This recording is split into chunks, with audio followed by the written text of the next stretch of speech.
Year one of the Jeff Lebby era in Starkville is just around the corner. What are the three biggest what-ifs for Mississippi State football in the 2024 season? Hello, everyone. I'm Chris Phillips of SEC Unfiltered. Appreciate each and every single one of you tuning in. Make sure you like, subscribe, turn notifications. Check us out via podcast, wherever you get your podcasts. You can also find us across all social media platforms, as well as our website, secunfiltered.com. We're brought to you by our friends over at Prize Picks. Guys, download the Prize Picks app or go to prizepicks.com. When you do, use promo code SECU for a first deposit match of up to $100. Again, guys, that's our friends over at Prize Picks. Promo code SECU to get your first deposit match today. It's a new era in Starkville, Mississippi, as Jeff Lebby has officially taken over the reins. He looks to return Mississippi State to former glory by bringing in a new high-flying offensive attack, brand new coaching staff across the board, and he's got one hell of a slate he's got to go up against in year one. The SEC doing Mississippi State absolutely no favors with what they drew in the 2024 season.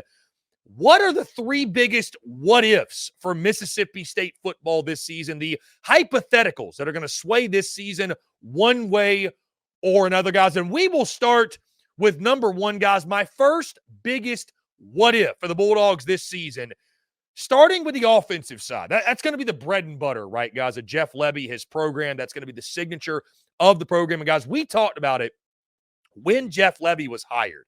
The thing that I was most excited about was the fact we're getting high-flying offense back in Starkville. We're getting this high-flying attack. We're getting this entertaining product, which, again, I think you saw Mike Leach obviously instill. And listen, if you cannot be better across the board, if you can't be better at every single position, and in a place like State, guys, where it is somewhat difficult to recruit, that's the reality. But if you can't be better across the board, you got to be different. And I think that's what Jeff Lebby is going to provide, especially on the offensive side. A guy that I was surprised the reaction to was quarterback Blake Shapen. You look at what he did at Baylor, guys. This was an all-conference player in the Big 12, right? Was really productive. And he played some big-time football. When you talk about quarterback rankings and you're looking at the signal callers of the SEC, there's a lot of guys, for whatever reason, ranked ahead of him that have never played before. And you got a guy in Blake Shapen that, again, he's got stripes on the wall, right? Like, he's done it before.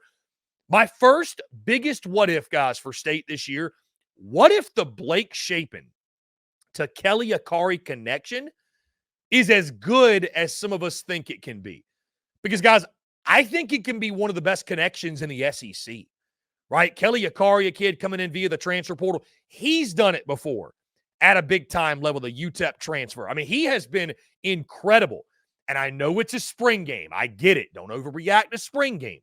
But from the glimpses we saw in that spring game, that Blake Shapen to Kelly Akari connection, I liked what I saw, guys. And again, I'm a Blake Shapen guy. I believe in Blake Shapen.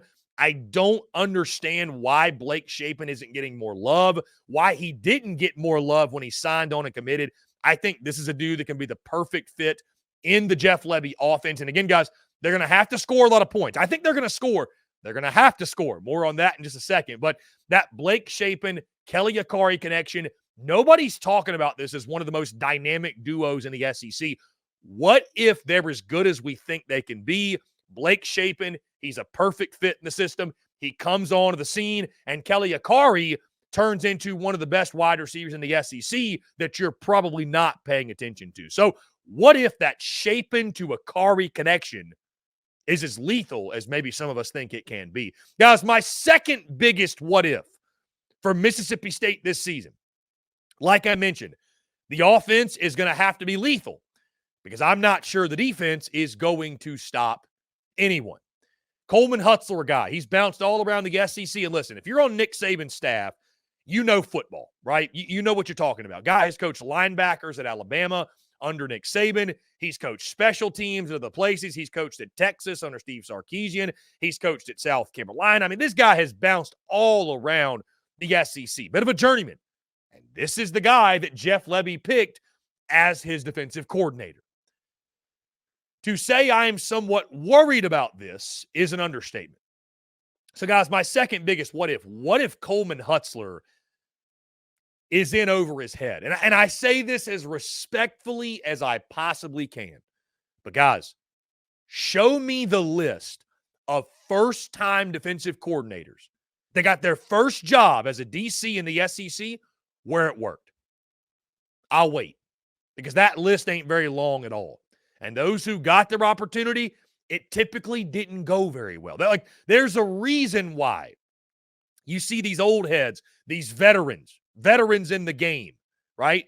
And I know everybody's got to get their first job somewhere at some point. I get that. But in this situation, I think you'd prefer a guy that was a little bit more tenured, that you felt like sort of knew what he was doing in this spot. Also, you look at Mississippi State defensively. Guys, they've got holes. They've got issues, right? It's not just the coaching I'm worried about. It's the actual bodies on the field.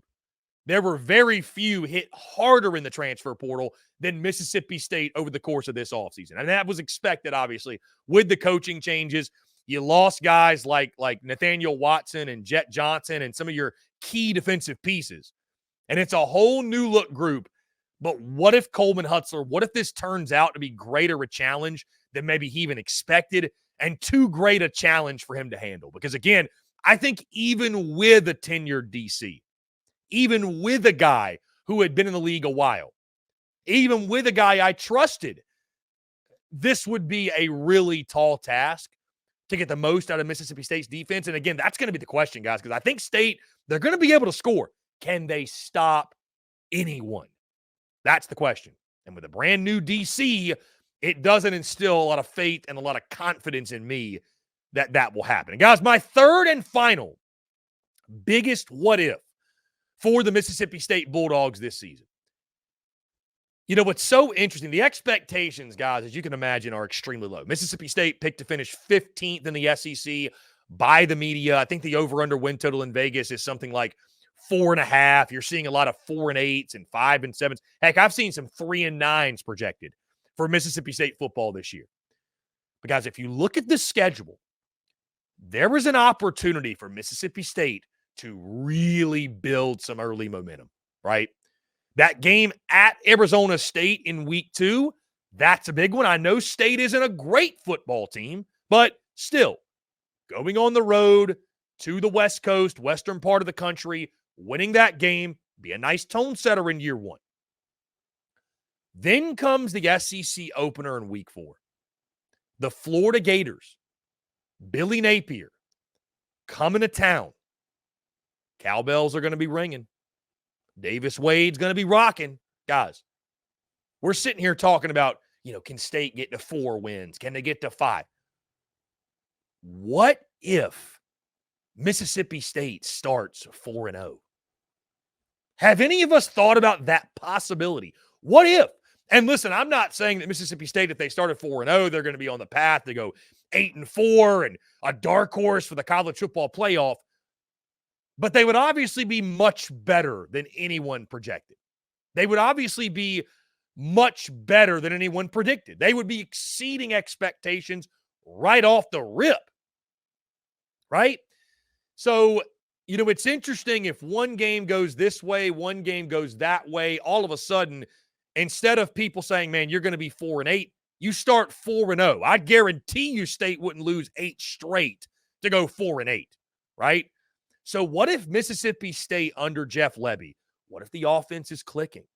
What if maybe they found something defensively in over the summer or fall camp that we're just not aware of right now? Coleman Hutzler is ready for the job. You get that big tone-setting win week 2 at Arizona State, and then really the big one against Florida, because who knows what Florida's going to be. What if Mississippi State finds themselves early, builds some big-time early season momentum, pulls that upset over the Gators, and we look up and say, wow, Jeff Lebby and company are 4-0 and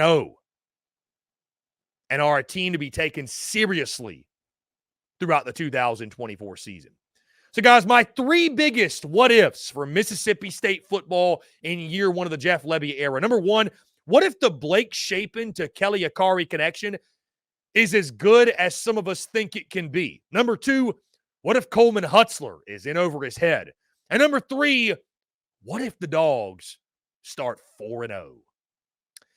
Guys, that's going to do it for me. Appreciate each and every single one of you tuning in. Make sure you like, subscribe, turn notifications. Check us out via podcast, wherever you get your podcast. You can also find us across all social media platforms, as well as our website, SECUnfiltered.com. Until next time, guys, I'm Chris Phillips of SEC Unfiltered. Appreciate each and every single one of you tuning in, and we'll catch you on the other side.